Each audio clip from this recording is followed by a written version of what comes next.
30 seconds away. That's what we were. 30 seconds away. From what, you ask? Oh, you know, something that rhymes with Fakers Tonight.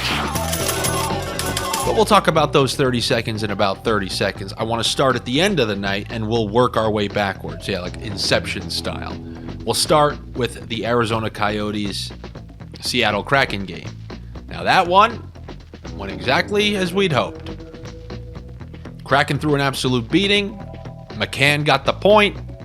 But more importantly, the jig was up for Arizona. And the reason I bring that up once again, because I think the jig is up for a bunch of those teams who cost us pretty pennies in the month of March. These Blackhawks, these Canucks, these teams who were just playing free-spirited hockey, but there was enough of the season left where they didn't just see that golf course yet. They're in April, they see that golf course, and these other teams, they can't afford to even lose 1 point. So in these instances, if you're a guy who doesn't like minuses, you might want to get off the course today, speaking of golf courses. Looking at the Dallas-Nashville game, that under came through for us. A little bit sweaty, but it came through for us. But the final 30 seconds of that Minnesota-Vegas game, it even went down in the exact way that was talked about on the show yesterday. But if it's 2-2 or 3-2 in the third, let's say Minnesota's up 3-2 and then they score an empty netter 4-2. Oh yeah, that's right, you won. 3-2 in the third. What happened? The whole third period? Simple plays, clear it out, kill clock, and that clock just evaporated because they played that playoff style, just trying to get the points and secure it. We were 30 seconds away. I even mentioned I want to take Vegas plus 2.5, under 6.5, because I picture it being 3-2 and they can score an empty netter. I said that yesterday. I'm thinking that empty netter is going to come. They got the empty net goal, and William Karlsson was involved on it, which just, you want to talk about a raker's delight. That was like hitting the 0-0 on a roulette board. Just, all the bets crumbled for that game because of that one empty net goal with 30 seconds. But it's not like we didn't have the right read. That was a tightly checked. It was 3-2. It was going to end with 5 goals, max 6. But whatever. Vegas got the empty netter. Gustafsson kind of made a mistake by not covering the puck when he could and throwing it into the corner. Goes back to the point, comes back out to the front. Vegas ties the game. But I guess if there's a positive to take, at least Minnesota lost in overtime, and now the Avalanche have 2 games in hand and are only 2 points behind them. But that's enough about last night. We have a full slate, and I'm going to be giving you a couple of my favorite picks. It's not going to be too dissimilar. We're going to be betting against teams who got nothing to play for, and we're going to look at 2 teams who have tons to play for, and maybe look at how many goals are going to be scored in that game.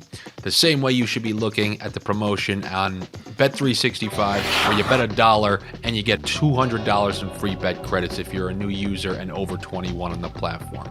You just got to be located in a state where sports betting is permitted. And if you got that problem, call 1-800-GAMBLER. It's bet $1, and then there's 200 more available for you. And you might need all 200 with all these games we got on the slate. What am I going to start with? It's just like kind of breathing in the morning. Colorado Avalanche have everything to play for. They can be first in the division by the end of this night. They win, they're first in the division. They're going against the Sharks. Colorado, as we've been taking them in this long stretch, it had to be good teams that beat them. Even though they played better than Minnesota, that's what it takes to beat them. All these bad teams, these Ducks, they beat the Ducks twice, they beat Arizona twice. They clean up. Chicago 5-0. They know how to handle these bad teams. The Sharks, the jig is up.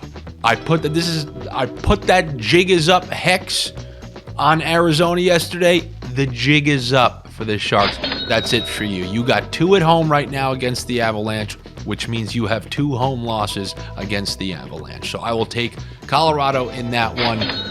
All right, why don't I just take let me get a disgusting one out of the way. Calgary at home against Chicago. Hey, Chicago, the jig is up. You're losing. I know. It's not exciting to hear it, but maybe you can juice something else up. Also, I get it. Buffalo is playing Florida. Do you know what's on the line? Their playoff lives. Both of them need to win this game. And they got the over-under set at 7? 7.5? Yeah, I'll be taking the under on that. I don't care how much these teams score. I really don't. Do you know how much is at stake? I will never, ever... I mean, so somebody needs 8 goals to clear this. 8 goals. In a game where both of their seasons are on the line? You gotta be a sick man to take that. 8 goals. No, I'll be taking the under on that game. Edmonton is going to LA to play the Kings. Edmonton just had a low-scoring win versus the Kings. And now the Kings are getting them on their home ice. Remember when we took Edmonton to return the favor to Vegas? I think I'm taking LA to return the favor to Edmonton. Now, granted, Edmonton's been one of the hottest teams in the last month or so. But don't forget how well LA played on their home ice. I know many of you made money on them on that long home stretch where they were throwing beatings to everyone. But that 2-0 loss, I know it didn't sit well with them, but they rebounded nicely, got a couple wins in a row. They're coming home. Both of these teams are tied in points, which means I also would not mind taking the +1.5 for the Kings and the under 7.5. I don't see how you can take the over. I'll even take the under in this one as well.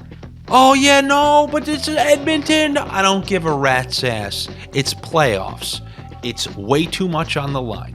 You're never going to hear the word over unless there's a specific instance from this day until the end of days, or whatever they say in Game of Thrones. You will not hear me say that the same way you didn't hear me say that all of last playoffs.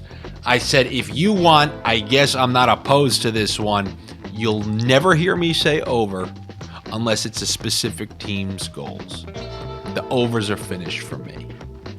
Or maybe both teams over 1.5. But the overs, you'll never hear because overs are sucker bets. Always remember that. Remember that. That's kind of what I feel. Those teams who need points for whatever reason to go up in the standings, like Colorado, or to stay alive, like Calgary, keep pressure on Winnipeg, those teams I'm taking to survive. Because I don't think Calgary's season is ending at home against the Chicago Blackhawks. So take Calgary to win and throw Mangiapane in there and to register a point. That will bring them closer to even. Just like kind of the other night, toss your favorite Flame in there. Except for Huberdeau, who's a bum who Barkov got a contract for. He better call Barkov a couple times a year and thank him for that 8-year contract. Anyway, I will talk to you guys later. Good luck to you. Better luck to me. Make sure you subscribe to the OddsShopper channel. Follow me on social media. It's at Andy Francis on all social media platforms. The sniff drip is just about complete. It will be going live probably in the next week or so. I might try to put it a little early, so look for that. Look out for that. And I'll be back with you tomorrow. Take it easy.